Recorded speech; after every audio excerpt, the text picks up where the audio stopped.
Same old trouble, villains always knocking at the door. Pretty pictures on the page, but nothing ever stays the same. Thank you, Bandello, and welcome once again to Graphically Novel. My name is Josh Wasta. Hey, Fallout Fury. And with me, as always, is my Lilith, at least I get to be hot and have wings. my evil Pope. Depends on which one. My evil Pope, if you will. You mean Cardinal? Cardinal, it's fair. Always a pleasure. And with us, as usual, is the lovely and talented Miss Jennifer Howland, who will not be wearing thigh-high boots with spikes around the top of them. Not today. Not today. Not today. No. It's not. Gardening. It's not de rigueur for gardening.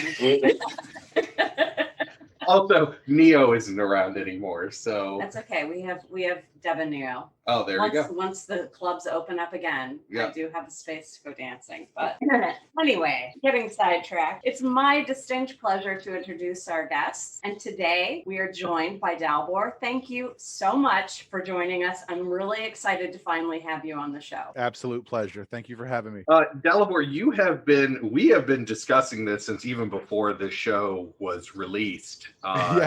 Indeed. We had at a friend, our dear friend Kate Walpole, at her wedding, I was tanked. I don't know exactly how tanked you were, but we had like a 45-minute to an hour conversation about, this is what I'm going to do for my show, and this is what we're going to go into it. And it was actually only going into that and realizing that was 2018. We have 2.5 years we've been doing the show. I keep saying It's like 2 years or about to be 2 years. No, it's 2018 is when we really kicked off the show in October. So we're coming up on our 3-year anniversary. We can almost say it's been a long ass time we've been doing this show. Almost. It's not quite like foreplay long time, but oh yeah, that's right. The arthritis in my hands from Rock Band just reminded me that foreplay long time exists. But isn't that like a great reason to get arthritis? Like, you did something awesome for a long time. I did, yes, true. So, Dalibor, this is your first time on Graphically Novel, even though we've been trying to find a way to get you on for a while. I know the pipe dream that I had was to do at one point the X-Men movies and talk about Whedon's run on Astonishing X-Men, immediately followed by Ellis's run on Astonishing X-Men, and give everyone the whiplash that I had reading those. But usually, first-time guests, we have you explain a little bit about your history with comic books. So let us know. Well, thank you again for having me on. I have been a comic book fan my whole life, actually. I'm from Bosnia, and back there we have what you would probably describe as pulp comics, like black and white, little pocket-sized crime novel stuff, like just not superheroes, not like what people think of as comic books. But I read that stuff when I was a kid, 6-7 years old. And so when I got to America, I was on a trip with my uncle cross country. He was a truck driver, and we stopped at a gas station, and I saw an Amazing Spider-Man issue. Nice. I'm gonna test my memory here. I want to say it was 436. It was Ben Reilly's Spider-Man. So besides the TV show, my Spider-Man is Ben Reilly. Yeah. Tune in. By the way, tune into our Rec Conversations episode that just dropped yesterday on the Clone Saga. Oh God! Oh wow, what timing! That's awesome. I'll have to listen. That was, to jump into that, having really zero experience of comics, of like American comics, besides like what I saw on Saturday morning cartoons, that was huge. Like, I was like, wait, why is he not Peter Parker? Wait, Peter Parker's married? She's pregnant? What's happening? Like, I was completely out of the loop. He's retired. Right? Yeah, like, he's retired. He doesn't have powers anymore. Wait, he's a clone? What do you mean Peter Parker's a clone? So like, I was just like, I was thrown for an entire loop. Man, that you was got awesome. all of it. You got all of the Clone Saga in like at once. Yeah, because I jumped in like 3/4 through the whole saga, and I was like, wow, this is nuts. But I was so in. I was just the whole madness of the storyline. I was like, dude, I'm sold, super sold. And the issue was, I forget her name now. I haven't seen her in a long time in comics. but she was an assassin. It was like her first appearance. Silver but Sable? No. She was new. She was a brand new character. Oh, okay. I forget her name, but the way they did her like text, her speech, they had all sorts of like different fonts, and she would call people sweetheart, and like sweetheart would be big, like in big letters in red versus all the rest of the text. Like I was just really like enamored by the entire art form in that one single comic book. Like I was really blown away by it. And then my cousin happened to have a Wizard magazine, and that's when I was like, all these things are happening. I'm like, there's so much. Like because that was that was like when everybody was kind of talking about Watchmen was like kind of that was like the thing back in the day. So it's like, I mean, it's still kind of the thing, but I feel like we've had quite a bit more since, and like there's been a lot more defining books. But like I was like, oh my god, Watchmen, like Vertigo, like as a concept, like all of the Vertigo things. I was like, dude, so I just dove deep. But like X-Men became my number one thing. It became my like main thing. And you actually can't see it, but I've got a whole shelf that I moved all my X-Men stuff to because it wouldn't fit on this one. Nice. We actually have our IKEA cases behind us. Nice. And mine has just a whole shelf of Gambit and Rogue. Nice. And everything. And then dude, we should talk about that Gambit and Rogue, the Mr. and Mrs. X. That was a good run, man. God, it was so good, and I love what they've done with them since. I think they're the Absolutely. highlight of the current soon to be canceled, but the current Excalibur run. Well, why'd you have to say it like that? I didn't know they were canceling it. What do you mean? Yeah, they're reworking all of the X-Men after the Hellfire Gala that's happening right now. Well, yeah, because Inferno, Right. like Jay and Miles said at one point, it's always Inferno, and it's always been Inferno. Right. Yep, absolutely. We are losing Jenn and Bear, who are my not as comic book. Yeah, we're just kind of like do. Yeah. Someday, in fact, someday I will find somebody that's as interested in the Inferno saga for me to explain it to them on Ret Conversations. But listen, I read enough of the Dark Phoenix. I don't want to go back. You don't have to read it though for Ret Conversation. We just explain it to you. Right. You've been through World War Hulk. While you two were talking, I was thinking, I think that maybe you need to have a third show where you just have someone who has similar taste, and you could just Nerd out. fanboy for an hour. Yeah, see that falls into my rule about podcasts because there are so many of those, and I would always hesitate to do an X-Men exclusive podcast because Jay and Miles Explain the X-Men is the definitive. I'm saying, right? I was super apprehensive to even start a comic book podcast because I was like, they're already doing it. Right. Like if I'm talking X-Men, they're doing it better. So right. am I like, do I even get to talk about the thing that I love the most in comics? Right. Like, see, and this show, I was floored. I looked for a year because when we were talking, and I remember this very distinctly,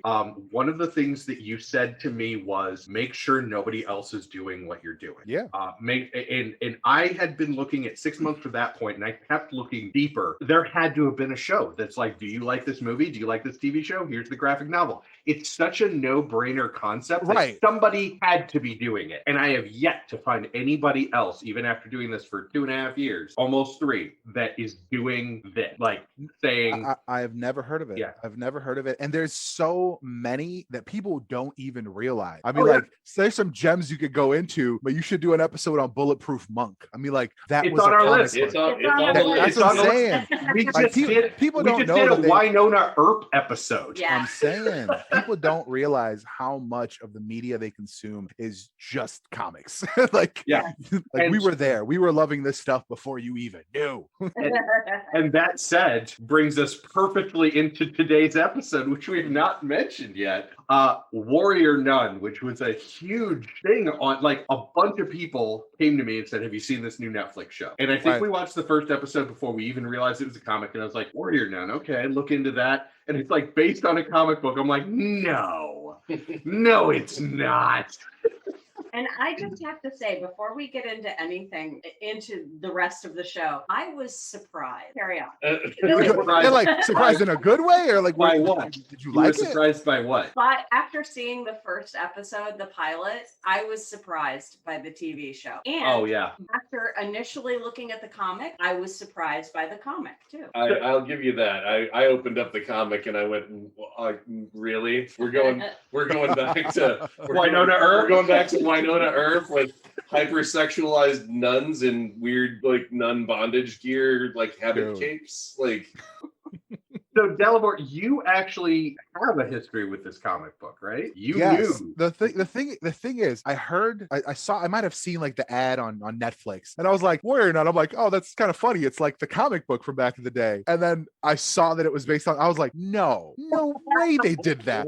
Because I was like, I have these vivid memories of just like you said, bondage gear nuns. And I'm like, Yeah. how is this? You can't make that a show. Not on Netflix. Not where children can get to it. Like, what is this? Oh, I don't know. I think that they did it. I think they did it right because they kept that, like, they made it more tactical than bondage, but Yeah. still, In the show, yeah. it's still pretty darn sexy for a nun.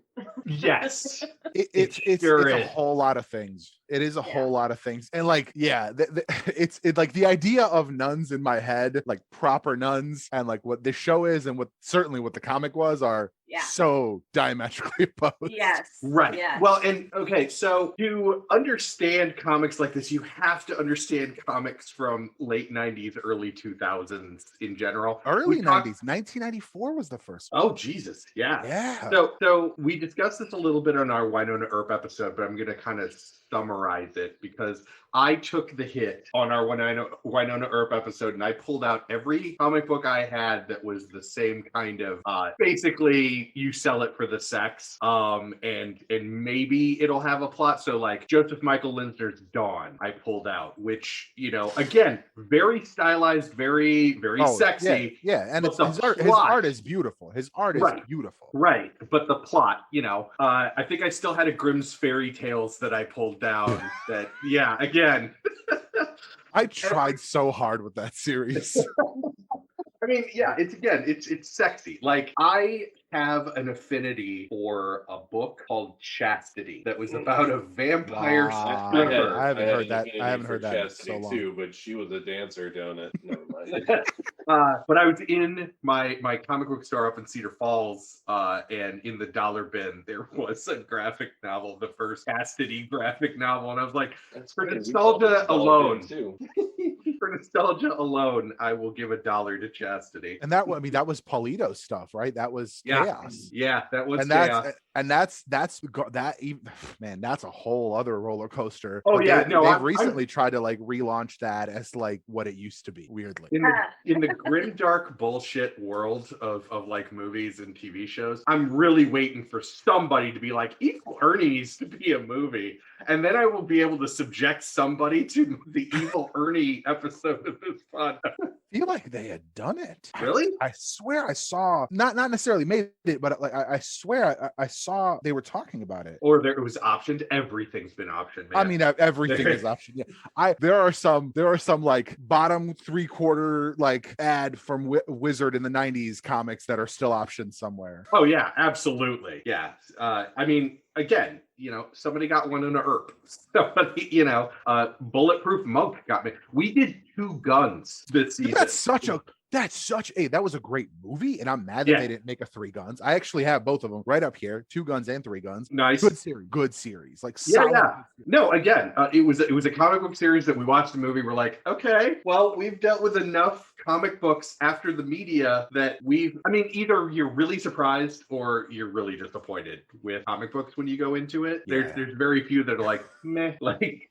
Yeah, very rarely you're like, well, I guess I see why they got a movie out of it. Like, Right. Usually it's like the concept is really interesting, the comic is garbage, but the concept is interesting, so they made an interesting movie. Like Men in Black, those comics were not good. Yeah, right. They just and that's one that's been on our list for forever since the very beginning, and we just never, you know, we have learned probably the last 2 seasons we've learned we can't just do all the things that we really want to do. We really kind of put that in there with Kind of mix in all the other junk. all and the other stuff that we really aren't that excited about. Stay tuned for when I have to talk about R.I.P.D. Oh, God. I have one of the volumes. I still haven't read it, but I have one of the volumes. So speaking of having things, so we did Warrior Nun Aurelia is the comic for this, and we specifically did Armor of God because it was the only one I could find. All of these books are out of print.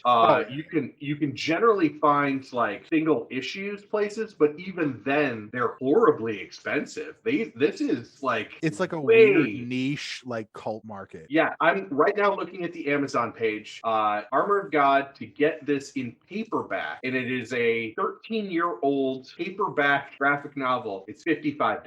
Jeez. Yeah. Not worth it. Yeah. Sorry.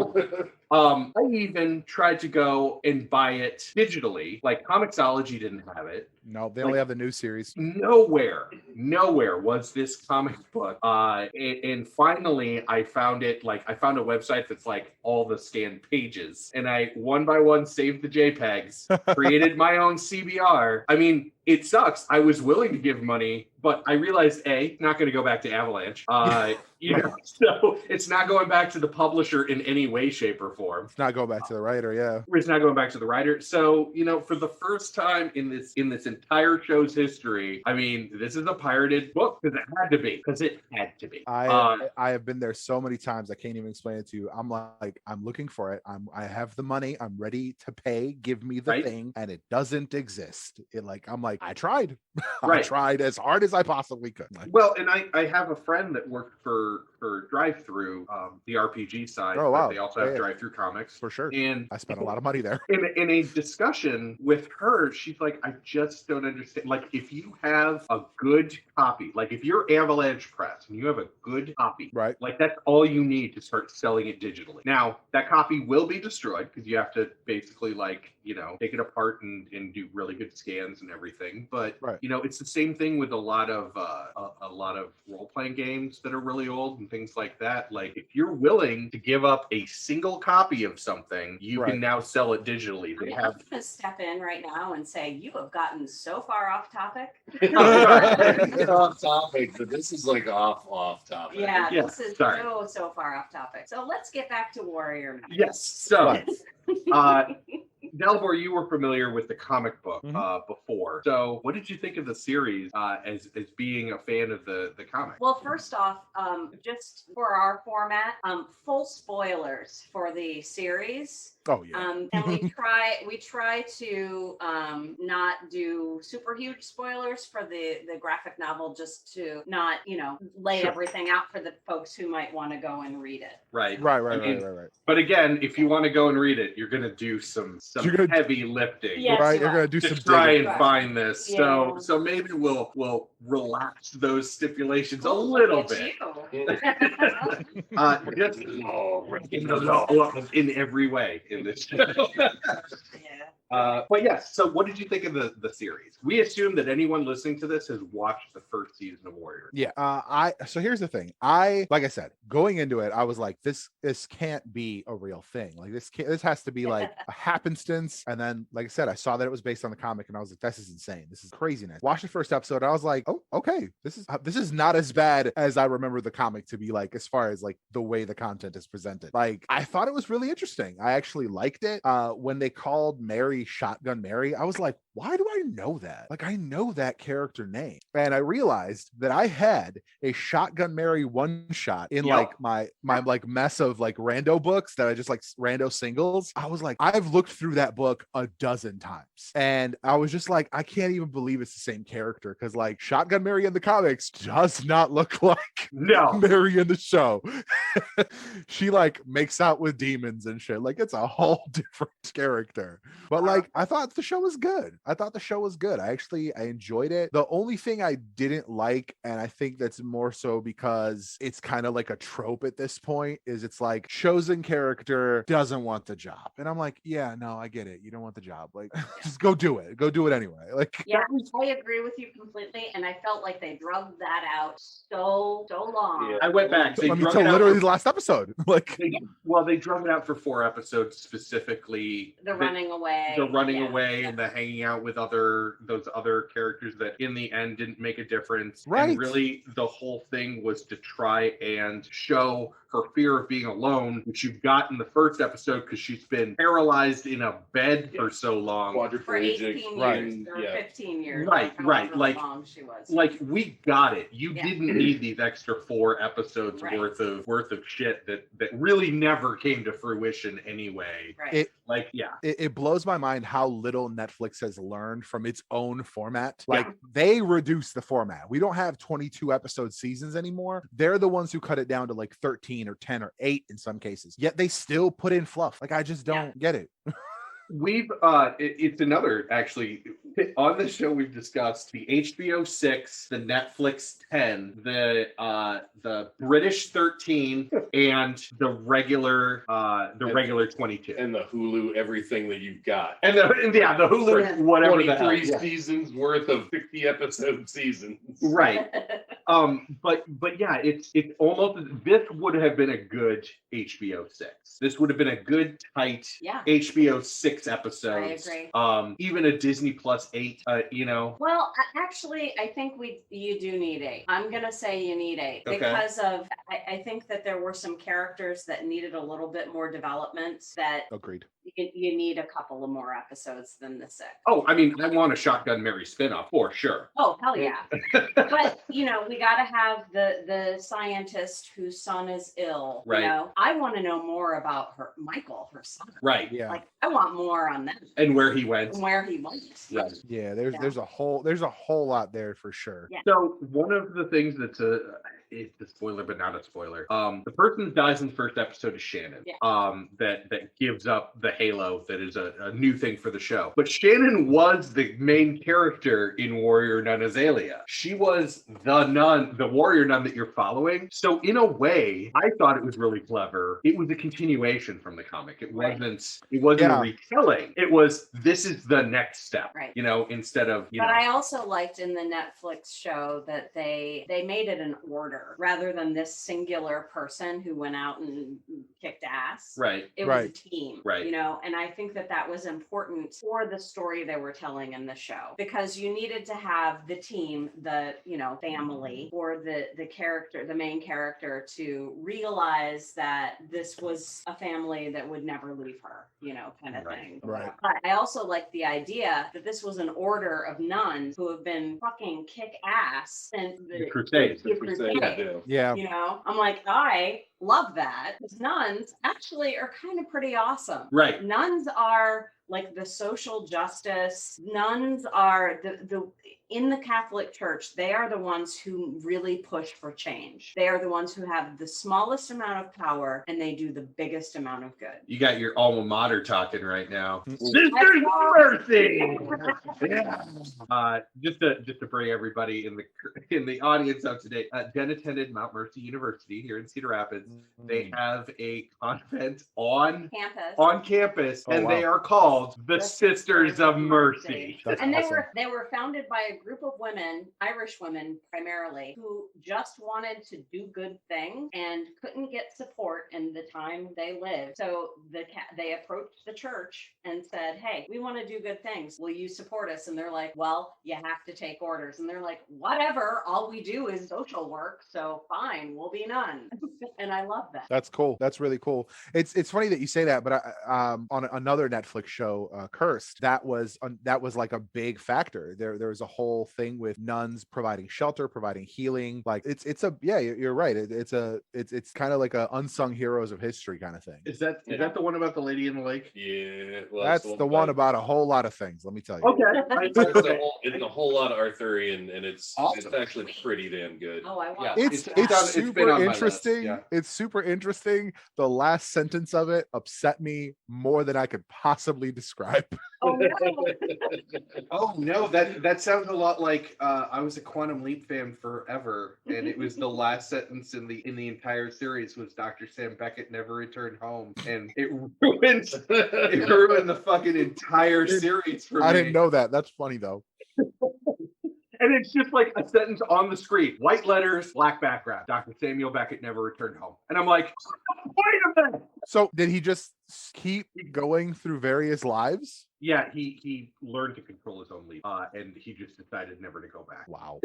I mean, if you could, would you? Well, he had a life, back. Yeah, the whole reason of him leaping was to try to get home. Yeah. Try to get home, see the wife. It's like, we're just gonna change the whole tone of the series because of the Right. fact that Right. But if you could quantum leap through time, you could have many wives and many lives. Yeah, and Jen is just sitting here nodding, Yeah. looking at me. Like, go ahead, speak, see what happens. Oh no, I'm like, yeah, Jackie Onassis, let's do that shit. I mean, post JFK. Like, how post? Like seconds or No. years? I want to be married to a Greek aristocrat. Sure. So there, our media guy. What'd you think of Warrior Nun? Listen, I was sitting over at Cat and Troy's one night when we're like, oh, well, we should figure out something to watch. And we're flipping through Netflix. She was flipping through Netflix. She was like, I don't know what this is, but it's going to be awful. Are you guys in? And we looked and it's like, what? Warrior Nun? Never heard of it. It's got to be terrible. Let's watch it. And we watched, what was it? I can't remember if we did 2 episodes right off the bat. And we were like, wait, what happened to, like, we were going to like, this is Right. awful. Like, no, this is actually pretty decent. Like, I'm super surprised because I'm sitting there watching it and I'm just like, this is actually kind of hilarious. And it kind of spoiler, kind of not spoiler. You get the running internal monologue, the first few episodes, and it makes the show in the beginning. It does. It does keep you there. Well, but it also kind of gives you insight into like what her life was. Yeah. Before, because Oh shit, I can't swim. well, She's but diving into a she pool. was a quadriplegic. Yeah. She only had that internal, and then the kid that was in the bed next to her. That Yeah. was it. And I think with that internal monologue, I think once you get the justice moment with the head nurse or whatever, the head sister, that felt good. Like for Yeah, me it as did. a viewer, like you were there with her. You're like, For me, yeah. For me, fucking growing deserve up it. Catholic, that felt good. Yeah. There was a lot of satisfying shit in Right. this series. Aside from the whole, like you guys said, beat me over the head with the fact that, she's alone. She doesn't want to do the thing. She doesn't want to do the thing. Doesn't want to do the thing. Right. I will say the one thing that I was really pleasantly surprised by, the Cardinal wasn't the bad guy. The whole time you're like, the Cardinal's the bad guy. He's Yes. the devil, or he's like Yes. Fisto, or he's somebody. Yeah. No, he was just kind of a He is. he's just like not a regular. a jerk. He's like a regular jerk. Yeah. Yeah. We're right. I was about to say he is not the bad guy. He's still a bad guy. Yeah. Because I mean, Yeah, he still but employs on like the the other side of the show, like not a Right. bad guy on the mystical side of the show. Mm-hmm. right. I mean, he's He was the bureaucratic bad guy. Yes. I was Right. actually looking for that in the comic when I started reading. I was like, okay, so here's the super pleasant, kind of chubby priest that follows around, or supposed to be guiding the warrior nun. Father Gomez. Yeah, and I'm just like, and he's gonna be the bad guy, right? He's gonna be the bad. No, apparently he's not the bad guy. Okay, all right, that's fine. well, Right. and that actor shows up in a surprising amount of things. We just watched The Hitman's Bodyguard last night, and he's the The Cardinal. Interpol agent. Yeah, the Cardinal. Yeah, is, the Cardinal is yeah. he's the bad guy in He's that the too. lead, Yeah. I keep seeing ads for the sequel to that, so I'm like, I gotta watch it. Yeah. You got to watch the first one. We just actually Jen and I had not seen it, so we watched it last night. And Any Ryan Reynolds in an action movie Yeah. is like the perfect marriage of the smart ass, funny person and actually a decent action star. Yeah. I mean, that's awesome. I'm going to challenge your position and see Yes. how firmly you stand by that statement by saying 2 words. Yeah. Green Green Lantern. Lantern. we Saw that actually, coming. We've already done Yeah, Green Lantern. Yeah, we saw that. and actually go back and watch it now. Yeah. After the shit that Snyder's put out, go watch Green Lantern now. Yes. Here's Because the- he's still funny. Oh, in yeah. that. It's a terrible movie. Watch the director's cut because it makes it at least a little bit better. Yeah. the thing for me is I never thought the movie was that bad. I mean, the whole like villain Cloud thing, dumb. Like Yeah, Mhm. yeah. that villain in the comics is like so much better. So that was dumb. Right. But like, And you would beyond have thought like, that the second Fantastic Four movie would have learned from that and yeah. not made Galactus a cloud. too. Which one was first? Because that was 2011? Was That's a good Fantastic Four? point. Fantastic Four was first. I Would have been think. first. So Yeah. Rise of the Yeah. Silver Surfer would have been first. So Yeah. Green Lantern should have learned from that. Yeah, what the hell, Green Lantern? Come on, Green Lantern. But like it was not a bad movie. My main problem with it is that it wasn't Hal. Like I read a lot of Green Lantern, especially probably since 2007, since Hal came back in the comics. I read a lot of Green Lantern, so like I knew Hal Jordan, and that wasn't Hal. The only Right. thing is when I started like 4 or 5 years later, when I started reading New 52, because I shotgun New 52, which if you know comics, that's basically a suicide mission. But they made comic Could be book worse. Hal the movie Hal. Could They be made him writing. funny. They made him a little quirky. They made him like kind of, man, I don't want to say a womanizer, but like kind of a jerk to women. Like he was just kind of like he was a frat bro. He was a frat bro. Mm. Yeah. No, I was gonna say could be worse. Could be Crisis on Infinite Earth.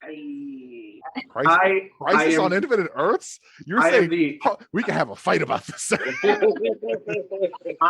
of the three of us, I am the fan of CW DC shows, and so Oh, you're talking about that? Yeah, That yeah. Crisis. I thought you were talking about the comic. no, Oh. no, they won't read the comic because I have them watch this.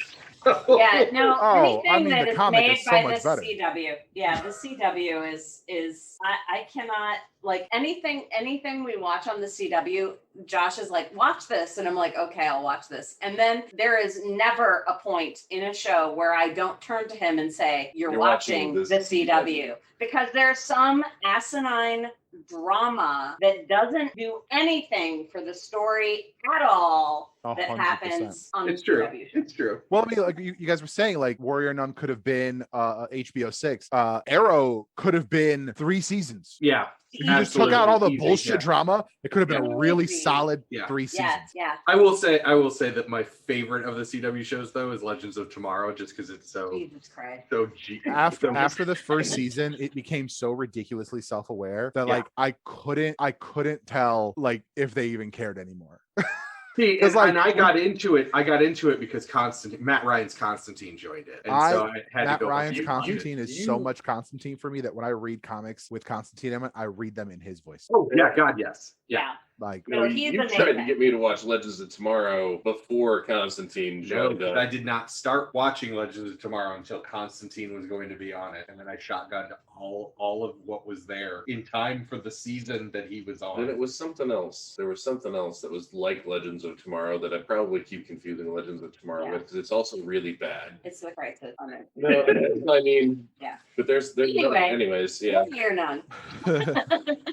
well, that's what I'm glad about with Warrior Nun is that it didn't suffer from like CWism. It was Right. I not. agree. It was not a bunch of like pretty young people just overly dramatic about dumb shit, and then once in a while we get a thing. The It only is- exception to that I will say is Nancy Drew. I fucking love Nancy. It is Warrior Nun is pretty young people, but Yeah. the drama isn't unnecessary. Right. Well, There but is good drama in Yeah. Warrior Nun. And I can't believe that I'm saying this because I mean it's good. I liked it. I enjoyed it. It is not the best. No, But certainly it's good. I mean, I really like how they're very subtle in the issues that they bring in. You know, they're talking about why people. I mean, I think that it's also a really, even though it's pretty heavy-handed on the church is really terrible because of politics, blah, blah, blah. But I think that it's on an individual level. It does a really nice job of talking about why people find themselves in the Catholic Church. And I'm getting kind of heavy here, but right. you know, especially like Beatrice, he comes from a very wealthy family that Yep. rejected her because she's different. And you come to figure out why she's different because She's a lesbian. because of her sexuality. Right. And her family rejected her, and she basically found another family that didn't care anything about that, but it also is a family that denies that part of a person. Right. Well, and she was also denying that part of herself. She had to Yeah. actualize that. Yes. But I find it interesting that you're talking about like the quote unquote CW drama because it's all encapsulated in the part that we all have agreed probably could be left out entirely, which is the group of homeless kids that are jumping from house to house. Right. Like all of that is kids. the CW drama. The scammer kids. Yeah. That was, I think that was their attempt to give her like some sort of relatability by saying, oh well, like look, this is like the life she's missed out on, like romance and friendship and like mischievousness and like all these things she's missed out on because of her physical condition before she died. Right. And I was like, I didn't need a visual, like we get it. Yeah. We live lives like as human beings. Yeah, we didn't need several episodes of that. But it also brought in a trans character, which was nice. It's true. Right. And I think that maybe that's why it went more episodes, just because they're like, well, we don't want to have like 2 episodes of this trans character and they have like 5 minutes on screen. Right. You know? Yeah, but they weren't their storyline. 20 minutes on screen. Right. I was about to say, like, I can't even remember that character's name. I can't either. Yeah. I'll be honest. Well, no, but I think that's because that the show, what the show was about was the Warrior Nun stuff. Right. That stuff was secondary. Yes. And I would even say tertiary, honestly, because like the development of the like group of nuns and like their thing, and even the politics is kind of like the secondary aspect of it. And so like that was just like extra. It was like the fluff on top of it. Which, like, I think that is good to include.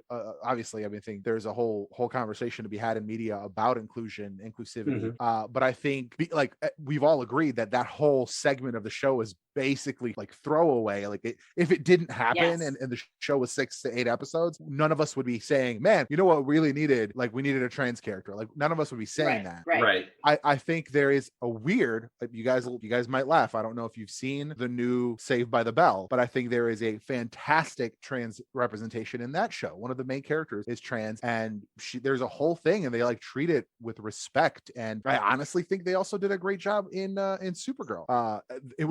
It was the one time Supergirl wasn't preachy, because I mean, spoilers for Supergirl, but like when her sister's like, you're not even a real woman, I was like, oh, okay, so now Supergirl's gonna be like, I can understand why that might hurt your feelings. And she didn't. She just said, hey, look, here's who I am, here's my truth, and just like let her have the moment and let her deal with her shit. And I was like, oh, we're not gonna be preachy in this moment. Every other fucking thing on the show is preachy, but like this, I was like, good, somebody thought for fucking 2 seconds. Right. Good. No, absolutely. Yeah, I have not seen the new Saved by the Bell. I haven't seen the old Saved by the Bell. Right. She never. Yeah. I watched. I watched the first episode of the new Saved by the Bell, and it was. I've been told that it gets into its own pattern. Because the first episode was. I was just watching Saved by the Bell. It's exactly the same problem that they had on Fuller House. Like the first 3 episodes are just like, hey, it's the same show but new. Like that's just all it's trying to do. And then they like actually give you the new stuff, actually develop characters. Like the whole, I don't even want to spoil it for you guys since you haven't seen it, but like the whole thing with Zach's kid, like actually like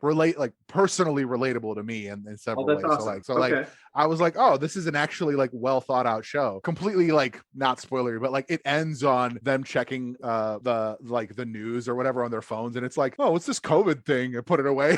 Oh my God.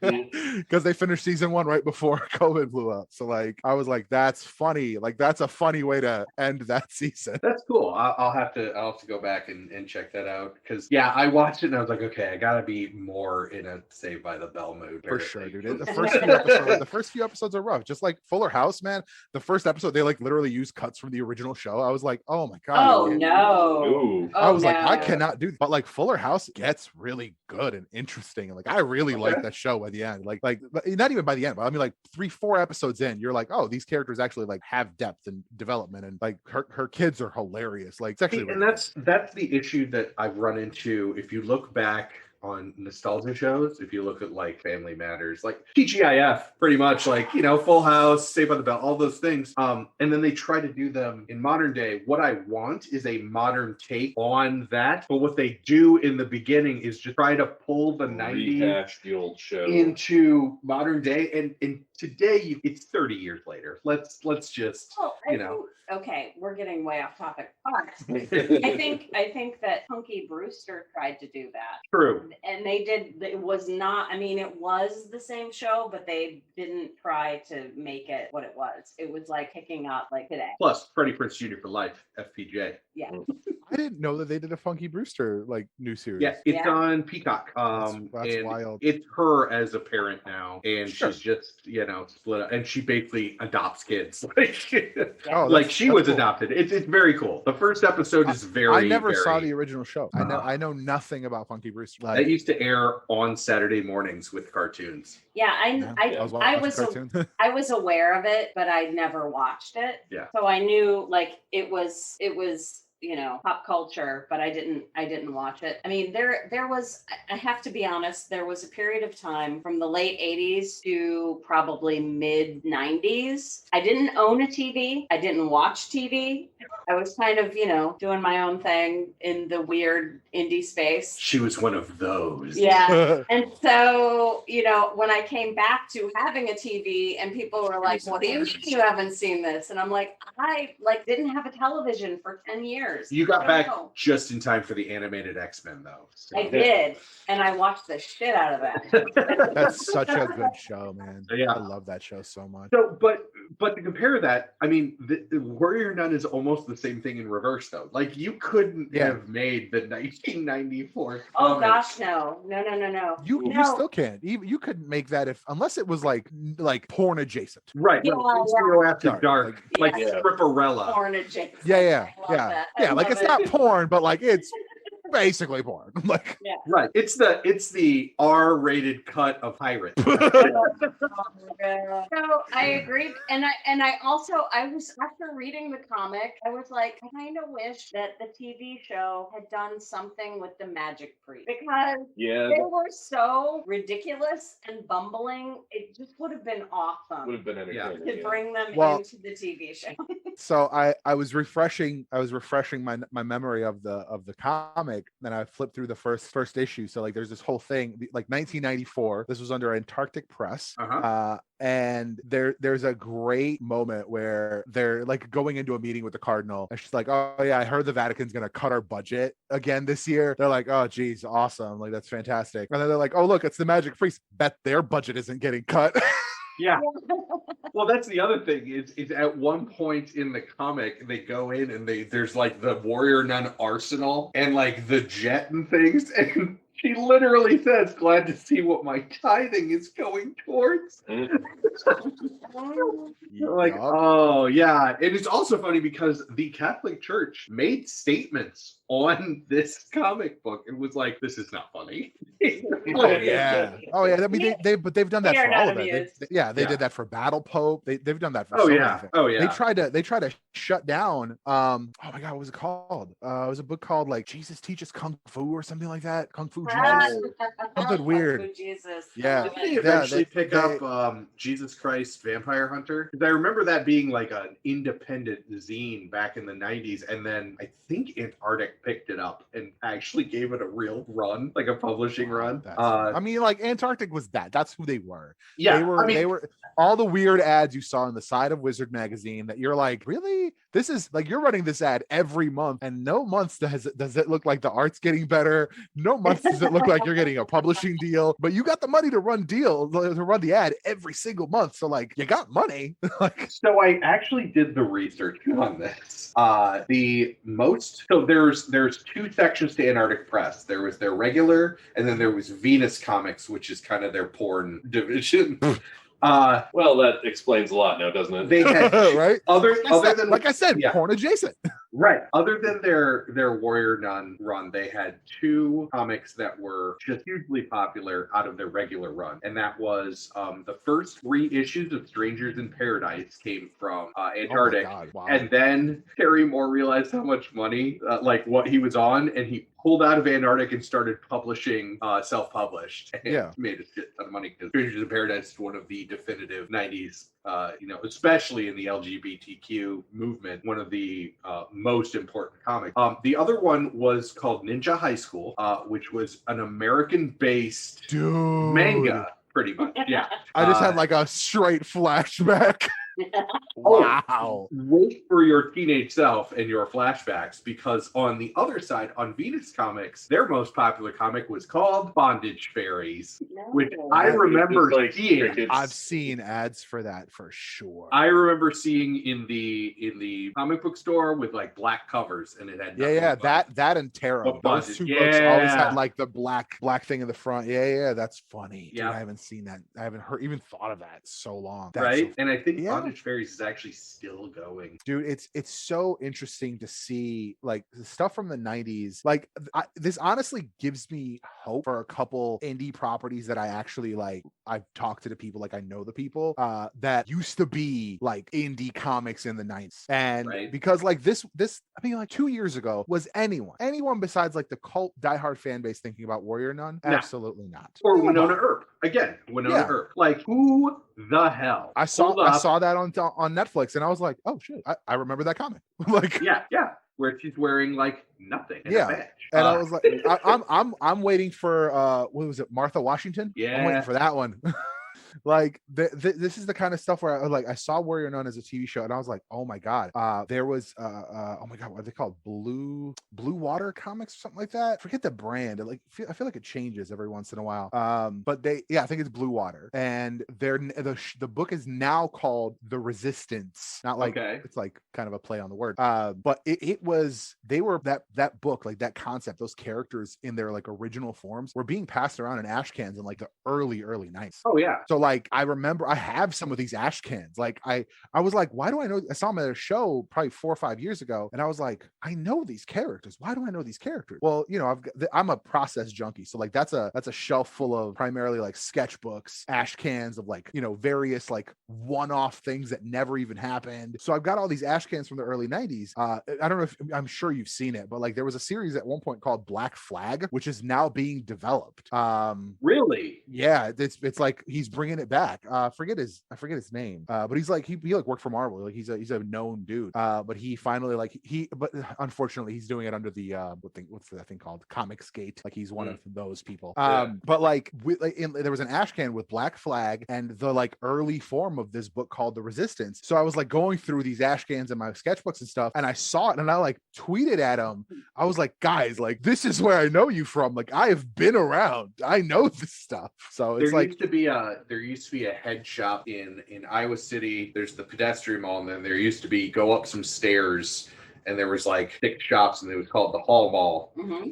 Because you go up these stairs, and it was just like there's a head shop in there, and that's where you would get like Jesus Christ Vampire Hunter, and like they were basically comics that were printed like zines. Yeah.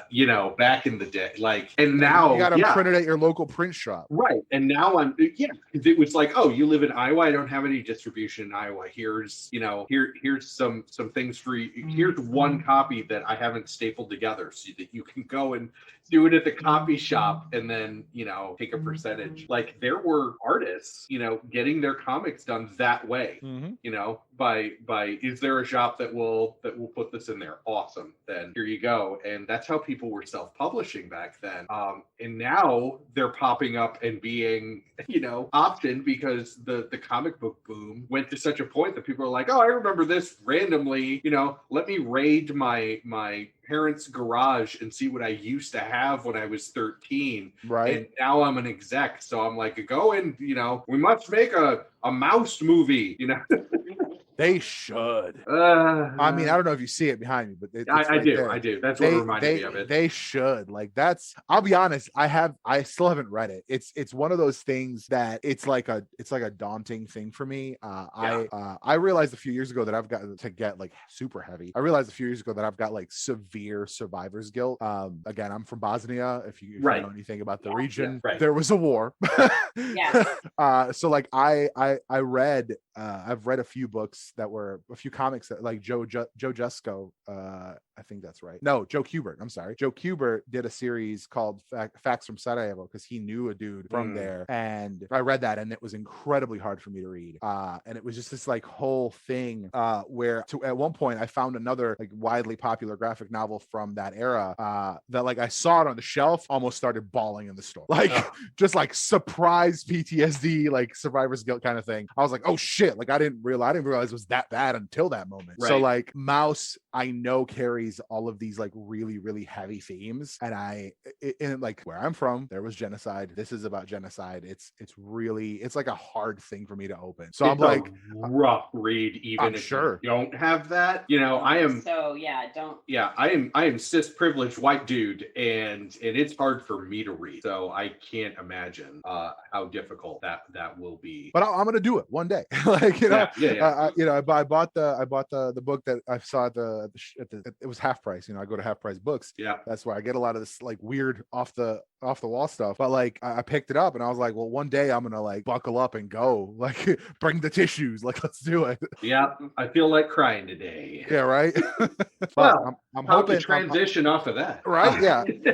But as we were saying, all this indie stuff like kind of being popular, like you said, it's been a huge boom. Like there was a huge like early 2000s. I think there are more movies and media that people don't realize is from comic. Like you said, Bulletproof Monk, and we mentioned Men in Black. But you also have things like super like people loved it, like Oscar nominated, maybe even Oscar winning movies that are based on comics that nobody knows are based on comics. Road to Perdition, History of Violence. Like Road to Perdition is a fantastic graphic novel series. Yes. Holy shit. Like I didn't even realize. Like I love the movie. And then I like dove deep, bought the graphic novels. And it's like the way it's structured is like 2 graphic novels, and there's like a prose novel, and then there's like another graphic novel. One is a prequel. Like it's this whole fucking thing. Yeah. And it's such a rich tapestry of like character development, just heavy character development. And I was like, I'm like, people don't realize like how good it is to see this stuff on screen. Like that was such a good movie. That was such a good movie. Well, but, and like,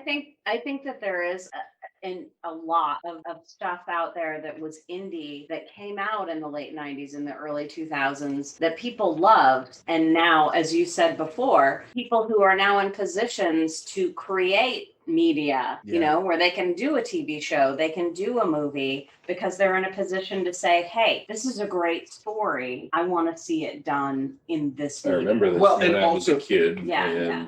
Right. But also things that they tried and it didn't work. You know, Tank Girl is a great example. You know, Tank Girl was a 1995 movie, which we've done an episode on here. But the movie, first of all, missed the entire point of Tank Girl, as we've discussed. Yeah. But B, can you imagine what they would do something like that 25 years later? Yeah. Like they could actually get people that understand Tank Girl, you know, and you know, even going back to like The Shadow and going, you know, to the Baldwin grunted Shadow movie. The Shadow. There's a guy I follow on TikTok who just keeps bringing up The Shadow. It's fucking hilarious. He loves that movie so much. Yeah, and I mean, again, wasn't really true to the comic, right? But you could, like we've seen with Warrior Nun, you can modernize it. You can make things like the whole idea of the Halo nowhere in the comic. It's just, I thought that was really interesting. I thought that was a really interesting take. Like it was like this is a thing. This is a divine thing that like gives you this power. Like it also kind of gives something more than just like, oh, these are just like badass nuts, right? Because then it's then you're kind of like, okay, you're just taking like fighting people, putting them in, and like here is the box we're putting them in. Like I like having the like supernatural element of it be kind of a tangible thing. Like should she die, like maybe they go that route. Maybe season 2 she dies, somebody else takes over. Like I think there is I like the idea of generational heroism. So like if she you know sacrificed herself to save a bunch of people, Mary gets it or whoever, you know what I'm saying? Like there's potential there. Yeah, and I liked because I felt like they didn't talk about it enough in the comic. Like, okay, so she is the avatar of Aurelia. But how did she get it? That's earlier in the comic series than we read, because this is again one of the only things we found. In the original series, it's not. It's still not talked about. It's fucking weird. It's like first 3 pages are Ariella's being chased by like, you know, brutish, like classic you know, like fantasy bad guys, like, you know, hulking dudes. They're gonna kill her, and like a Valkyrie shows up and she's like, man, I'm glad I came down from Valhalla to serve the one true God. And I was like, that's like a weird throwaway line, but okay, sure. Like I feel like there's more there, but all right, let's leave it for now. And she's like, all right, cool, hey, now you who were running away, you're gonna serve serve God. Here's some power. And it's like kind of like there's no, she's like, here, power, gets a sword, and that's kind of it. And she's like, oh, I realize now the way to serve the one true God is by like kicking ass and taking names, basically. Right. And then it's like she kicks ass, takes names, and she's like, you will be the first, and blah blah blah. And then like the next page, it's Shannon. Right. That's it. There's no there's no like, hey, here's how the power gets transferred. There's nothing. It's just like it's like it's the downfall of 90s comics. There's not a lot of world building. Well, and I mean, basically Valkyrie turns to Jesus Christ for salvation, and then gets to choose as people are dying and be like, oh yeah, you're worthy of being the next Aurelia, go back to Earth. Like that's pretty much what it is. I actually like the show a lot more. Yeah. I like this being this symbol of power that and in fact the symbol of power can openly reject people and be like, you're not good enough. Right. What I'm interested in is kind of, I mean, obviously it was just like a power grab for the demon dude and why he put it in Aurelia and the whole thing. But like it clearly has its own desires and wants. An agenda. Yeah. So like, did he steal it for himself or did he steal it because it wanted to be stolen? Like there's a lot there. Right. And did it reject him? Did it reject Aurelia when he was trying to take it back? Because there's that flash of light and you could really read into it that the Halo's like, nope. Right. And then it's implied that he stole it. And so, okay, from where? And did you get the impression that all of this is just aliens? Yeah, that was my thing. I'm like, aliens! I'm forever tainted by Marvel, but I was perfectly happy to believe up to like whatever it was 1996. I was perfectly happy to believe that Thor was an actual god, Zeus was an actual god. Right. You know, all of these people in the Marvel universe were gods. Hercules was a half god. Yeah. There's an actual two panel spread in like a late numbered Thor issue, like right before the Onslaught saga happened. Where they're actually aliens from a different like dimensional plane kind of thing, and like they took on the form. So like the Norse gods like already existed in mythos. They just like took those forms on, and I was like, oh, okay, I guess. But then it's kind of like, but then it's kind of like never talked about again. But then like they really dug into that in the MCU. They're like, yeah, we're just like, it's our science. And I was like, yeah, I mean, like it's science, but it sure looks like magic. Like, right. Like I mean, I understand that whole concept of like any science, you know, advanced enough. Significantly advanced science is indistinguishable from magic. I get the concept, but it's like that have to be hella fucking advanced science for me to just like everything you're doing really feels like magic. Like what inside of Thor gives him control of lightning? What science does that? You know what I'm saying? Like right, absolutely. Like yeah, I'm fully always tainted. So yeah, absolutely. When you say it might be aliens, 100% that crossed my mind. I was like, dang, I want it to just be magic. And I can say that in Cursed, because that is like not based on a comic book, so I'm kind of like more inclined to believe that it's just magic because it's like based on Arthurian legend, and that's traditionally just been magic. Right. So I'm hoping that's just magic, but it's kind of weird. That's a weird show, man. But like on this, yeah, it could be because that thing is very tangible. That's not like a glowy halo that like we perceive of as angels might be flying around with. It's a physical metal thing. Like it's quite possibly advanced technology. Right. Absolutely. It's got its own Alexa in there. It's like, nah. Halo. Show me movie times. Right. It does give her a lot of information. So, as I said, I did my deep dive and I couldn't find an affordable copy of any of this or anything on digital. I did, however, find that there was the entire run, somebody had scanned it in. So there is the opportunity to keep reading this comic. So potential is there. Not going to tell you how to get it, but right. So Jen, do your work. Will you keep reading this comic? I will not. But I will watch the next season of Warrior, which has been greenlit. So they are making the second season of the show right now. And as we said, watching the series, by the end we were like, all right then, I am invested. It was losing me after the pilot until like episode 6. It was losing me. I mean, I can kind of see, because we were talking about it earlier about the whole like, yes, there was an inordinate amount of drama, but in a way I kind of almost think that was necessary because you have a character who didn't have access to any of that stuff. True. Could not be a mischievous child, could not worry about romance romance or sex or drugs or fun of any kind. And now she has it, and now she is opting to, she has to look at it and go, okay, I can do all these things, or I can give it all up and join the convent. Well, and it also showed an interesting back and forth between the regular group of friends, big air quotes, that she found, and a convent of kick-ass gun nuns. And neither of them really accepted her. Only one person really in each each group accepted her, and eventually she chose the nun, because when it was exposed, her life and everything else, the one person that was supporting her in the regular group of friends is like, nope, I'm out, fuck you. Yeah. Like, bounce. But it also was, again, to get deep, but it also showed the character. It's like, yes, you had a shitty hand dealt to you. Yeah. And you did not have the ability to think beyond yourself because of the situation you were in. Mm-hmm. You're not in that situation anymore, and you need to stop thinking about just yourself. Like, yeah, for all those years that you were laying in that bed, but you weren't only thinking about yourself, because you showed that you cared about someone else when your roommate was threatened by the head nun in the orphanage. So it was like, okay, you gotta be thinking about other people. Don't think about yourself so much. And I think that was an interesting story arc. And that directly goes to why I will not continue to read this comic. I will still watch the show.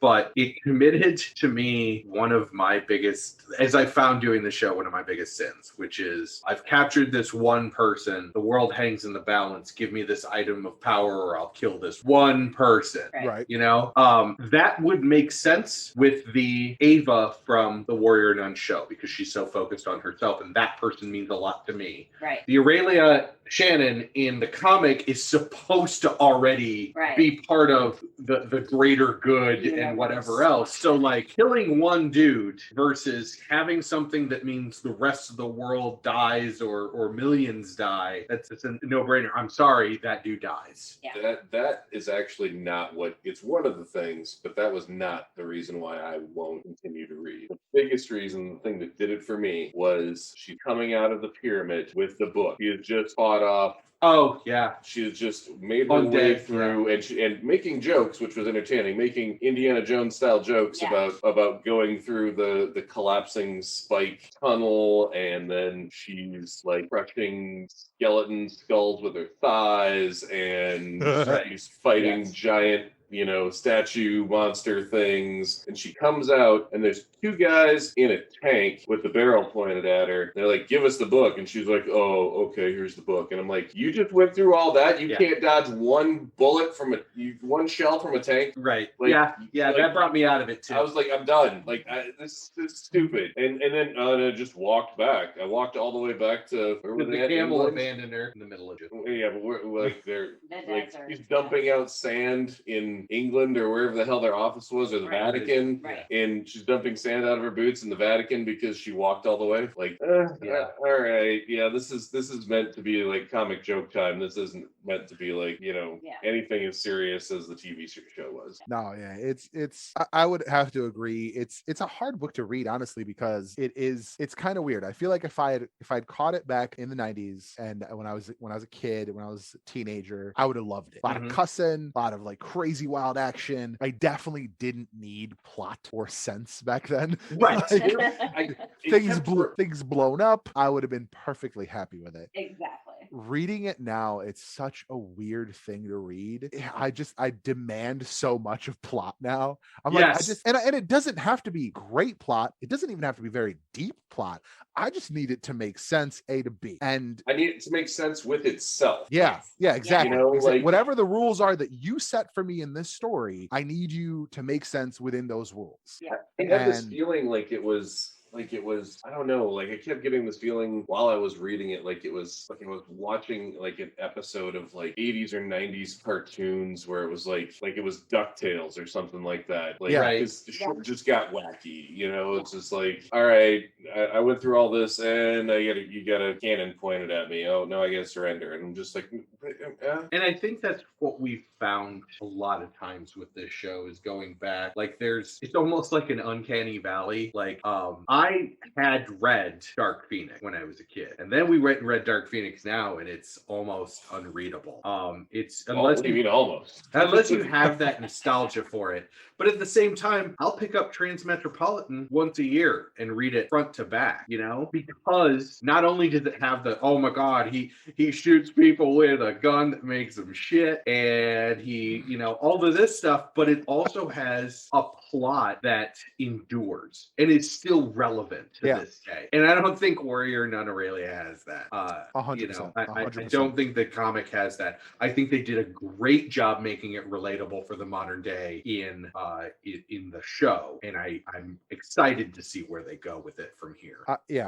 I'm super excited for the show to see where it goes further.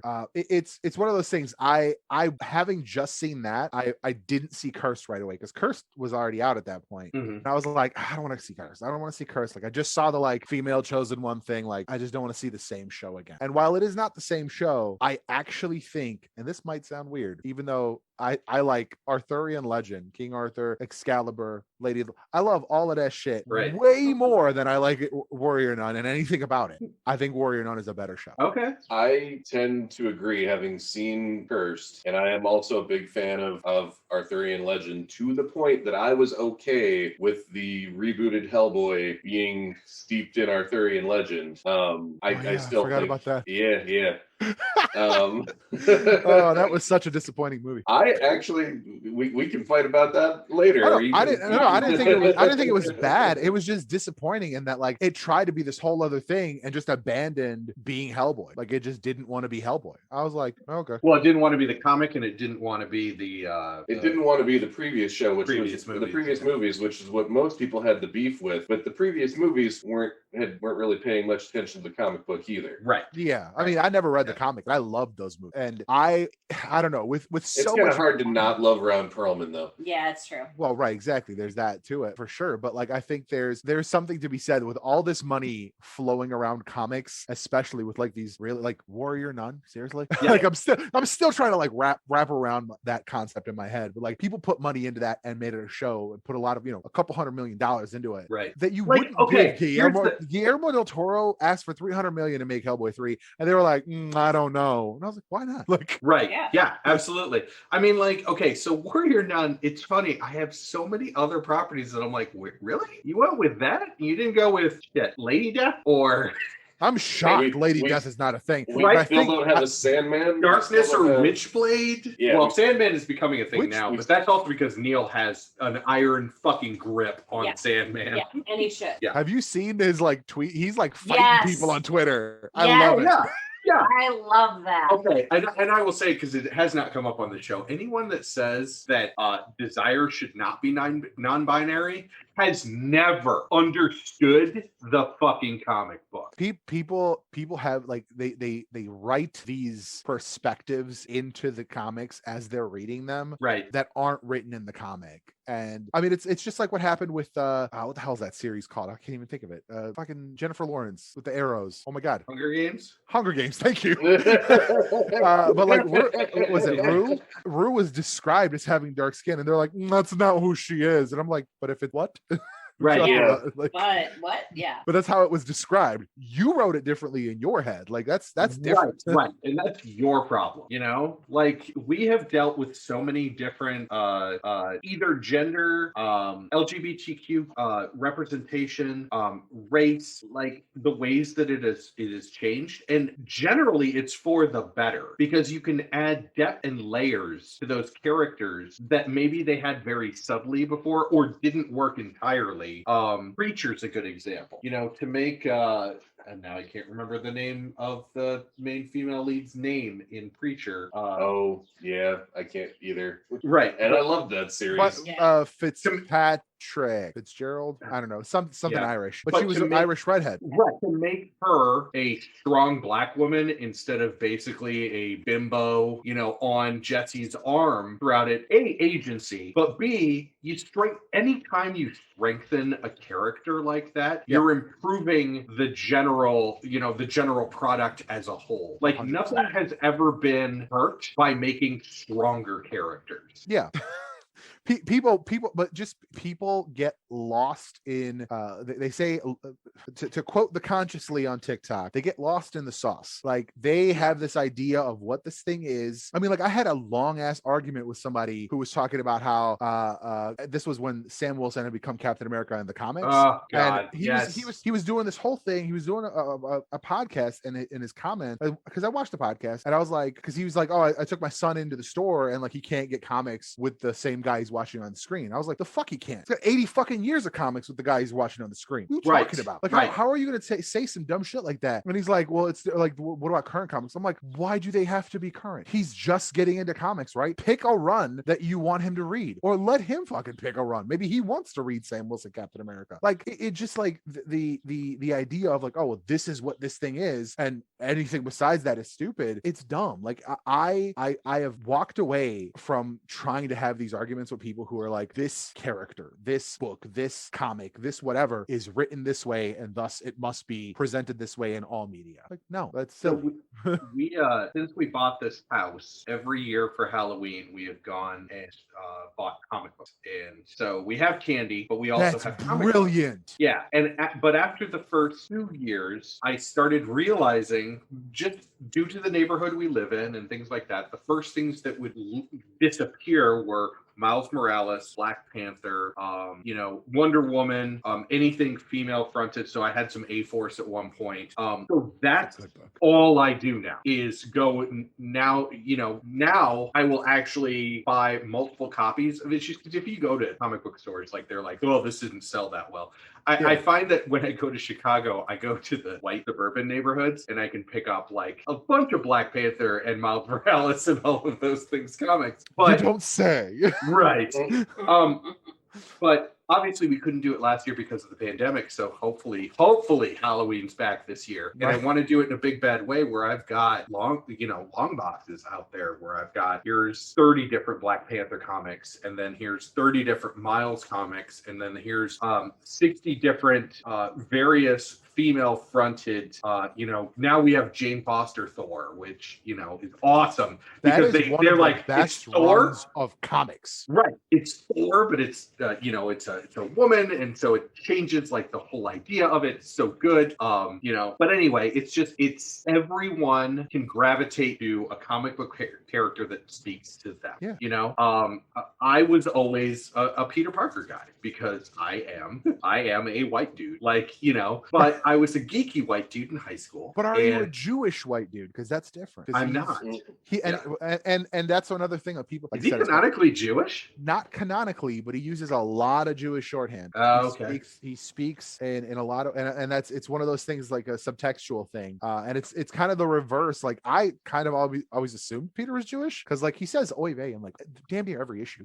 This is how I've read him, and how like the stuff he's talking, like the way he talks reminded me a lot of Ben Grimm. Like, so I was I took that as he grew up in Queens. I see what you're saying. Yeah. So I always was like, oh, okay, it's a product of his environment. Right. It could be, but it's one of those things like it's never like explicit. Right. I think Aunt May is canonically Christian. Right. She's had like crucifixes and stuff in her house, but like they're never really dove into it. So when people got really, really mad that Wanda was whitewashed, and which I didn't even realize, honestly, I never realized that she was Romani specifically. But her mother was, yeah. But the fact that she was completely like that, her Jewishness was taken away, and I was like, I always knew she was Magneto's daughter, right? Like even afterwards, I get why people would want to assume that the same way. Fine, when they changed it, and ever since they've said like her father was Jewish, so like she's still Jewish. I never once thought of her as Jewish. Like Ben Grimm has like read the Torah on page. Like I Right. know Ben Grimm is Jewish. There are a lot of characters that I know are Jewish. Like obviously everyone knows Magneto is Jewish. Kitty Pryde.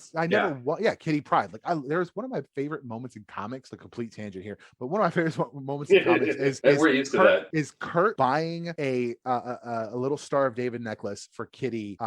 Like when they got back to the school, like this was 90, 97, 98. Right after they got back to the school, they're hunting for Professor Xavier. They're trying to find him, and like they're in San Francisco, and he's like, "Hey, look, I got this for you." And I was like, there is so much there because he's like canonically Christian, and like they had this kind of like she was kind of kind of. That's we could have a whole episode on that. I think Jen's right that maybe we do need to have a. But like they had a whole thing where she was like afraid of him at first, so like that they're like the best of friends now. So like that whole moment for me, like I love that moment. It's one of my favorite moments in comics. So like I know those characters as Jewish, and then never once did I think of Wanda and Pietro as Jewish, right? Because I am woefully undereducated about that being a cultural identity. Like for me, I only think of Jewish as a religious identity. So because like Wanda and Pietro have never been shown like participating in Jewish like traditions or customs or religious events, I've never thought of them that way. But it's just like people were like, "Hey, what the fuck happened?" And I was like, "Oh shit!" Like I didn't realize people associated with Wanda as a Jewish character. Like people associate the way they associate. So like to say, "Oh, Captain America is white," that's stupid. Like to even say Captain America is Steve Rogers is just incorrect. Captain America has been about 6 different people. Like right. Well, and also to realize where that character came from. To realize that character came from 2 Jewish writers that were fighting against, Nazi Germany. One of which who had just come back or who was about to rather go into the war. Right. And so to see that symbol and say, well, it must be this is completely antithetical to the very point of the character. And the fact that Falcon and the Winter Soldier brought Isaiah in and showed an entire generation that this was a comic book storyline, A, and B, how important it is to have that representation and how important it is. Because Isaiah is really the reason Sam, picked up the sheet at the end of it. It's Sam had to realize the history behind it. It was, and this is kind of like getting, like maybe we'll have you back for our Falcon and Winter Soldier episode. Dude, I got a whole lot to say about that. So anyway, Dalibor, thank you so much for joining us. I do have to cut it off so that this is not a 2-part episode. But you've got some things to plug, and I want you to plug them. So please let our viewers know, or our listeners know, where else they can find you. Much appreciated. Again, thank you so much for having me. This was a blast. Other than the upcoming show where we just get together and just talk about a random topic. Right, for sure. Please. So I just literally today uploaded my first episode of my comic book podcast. It's called Panels on Pages. It used to be kind of like a segment I would do on my other podcast, which is called Tangents. And that is just like everything. So if you just want to chop it up, we could do a Tangents episode whenever you want. Nice. But because I was on comic book TikTok so much, I was like, I really just want to like go into some of these subjects. I just want to yell at people for some things, like people kind of claiming true fans and all this nonsense, and some of the topics we've discussed here about like, people having expectations of characters and things like that. I really wanted to dive into those topics. So that's why I created this podcast. And the first episode is going to be going live on this coming Friday. So that is the 11th of June. And then I also, so by the time this airs, by the way, that will be several in the past. So check out YouTube for Panels on Pages. It's actually the artwork for the channel came together really surprisingly fast, and I'm like super in love with it, which is incredibly rare because I've ran a YouTube channel for the better part of 6-7 years, and never has channel art and logos and all these things like come together so fast and like just like naturally to me. So I'm like almost a little afraid of it, like how great it felt to just get it done. But anyway, I also am doing a independent comics comics and creator magazine called The Catalyst, thecatalyst.digital. You can sign up. It is a completely free magazine. Its only purpose is to promote independent creators, independent comic books. I'm writing an original series there that will tie in a very long fashion into a comic book I one day will be providing to the world for free. So there's a whole lot there, but it's one of those things where I kind of wanted to take the best things that are heavy metal, the best things that were Wizard and Hero and Fan and those magazines, and kind of just smash it all together. And I want to show people like these really dope independent comics that I came across, that I've found, that I'm reading, that I have read, just that I'm supporting on Kickstarter. Man, I'm so much Kickstarter action. Right. And then sharing those books. I'm sharing original works. I'm sharing like interviews with these people, talking about their process and things like that. Like I'm finding so many really interesting, really good creators that I've like things that are 12, 14 issues in that are going monthly, which by the way, some majors can't do monthly. And these guys are independent doing monthly. And I'm like, wow, that's incredible. So like just having those conversations and then sharing that to the world for free quarterly, sign up thecatalyst.digital. Awesome. Very cool. Well, we will, I'm sure, have you back on because this has been fantastic. But this is it. This is our finale for season 5. I realized that I have not mentioned that up until now. Oh, wow. So you are our bookend, my friend. That's awesome. 5 fucking seasons. That's dope. Actually, I've only been on 4 fucking seasons. 4.5. 4.5. You were there for half a season. We had you on after the first season. So, and guests for 4 seasons. Yeah. So we have to start thinking of a between seasons.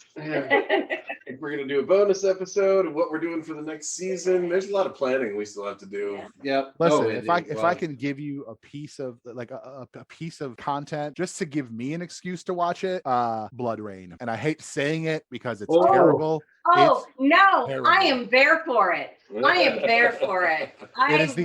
Terrible. It is the only movie I have never finished. Oh my god, that was a movie based on a video game. Yeah. It was a video game, and then they did a bunch of comics as well. Oh, did they? Yeah. So it was comics after. We could also do Max Payne if we're gonna go there. Oh yeah, maybe a whole video game spin-off. Well, because at that point we can do Injustice. Oh, because that's right. They're doing a movie. That's right. They're doing. Are they doing it? Oh yes, yes they're they doing are. An animated movie. That's dude. And you've got there's a whole catalog of animated DC and Marvel films to Oh yeah, absolutely. Jeez. Yeah. So, so we will see you again in season 6. This airs October 1st. That is wow. My birthday is in October. That's awesome. Nice. that is how front loaded we are between 2 shows. So, awesome. We will stay tuned for more announcements. But until we see you again, take it away, Vandello.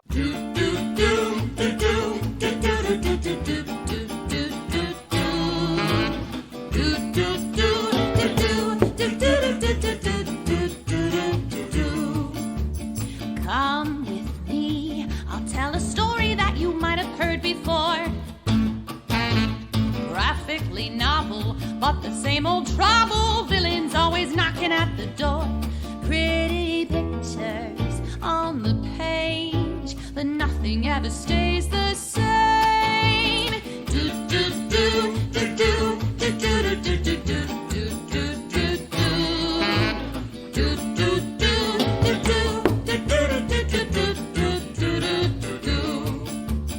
Come at me, and I'll show you something you ain't never seen before. Right or wrong, or can't we all just get along? My mask is no different than yours. Pretty pictures on the screen, but nothing's ever as it seems. Do do do do do do do do do do.